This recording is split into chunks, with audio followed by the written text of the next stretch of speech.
నమస్తే దోస్తులు, ఎట్లున్నారు? అందరూ మంచిగా ఉన్నారా? ఇవాళ తెలంగాణలో ఉన్న ముఖ్యమైన ముచ్చట్లేందో ఓసారి చూద్దాం.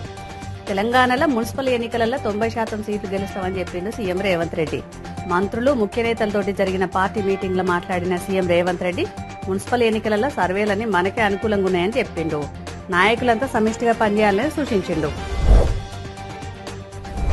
మున్సిపల్ ఎన్నికలలో బీసీలకు 53% సీట్లను కేటాయించింది కాంగ్రెస్ పార్టీ. ఇక కరీంనగర్ జిల్లాలో ఏకంగా 67% సీట్లు బీసీలకే దక్కినాయి.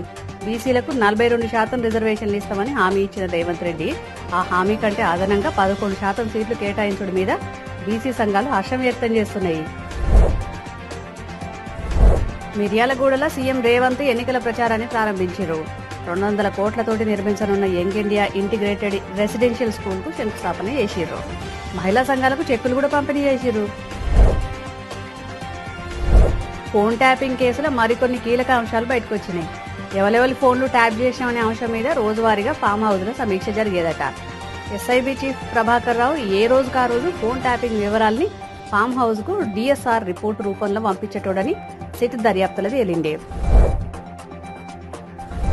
మున్సిపల్ ఎన్నికలలో బీఆర్ఎస్ పార్టీ టికెట్లు అమ్ముకున్న అంశాలు బయటకు వస్తున్నాయి. పార్టీలోనూ దీని మీద భారీ ఎత్తున చర్చ జరుగుతున్నది. కష్టపడినోళ్లకు ప్రాధాన్యం ఇవ్వకుండా డబ్బులు ఇచ్చినోళ్లకు టికెట్లు ఇచ్చుడు ఏందని నాయకులు ప్రశ్నిస్తున్నారు. అయితే వీళ్ళ ప్రశ్నలకు సమాధానం చెప్పేటందుకు కేటీఆర్ అసొంటి నాయకులు కూడా అందుబాటులోకి వస్తలేరట. ఇక ఇలాంటి తెలంగాణలో ఉన్న ముఖ్యమైన ముచ్చట్లు. రేపు మంచి మంచి ముచ్చట్లతోటి మళ్ళీ రేపు కలుద్దాం. శనార్థులు.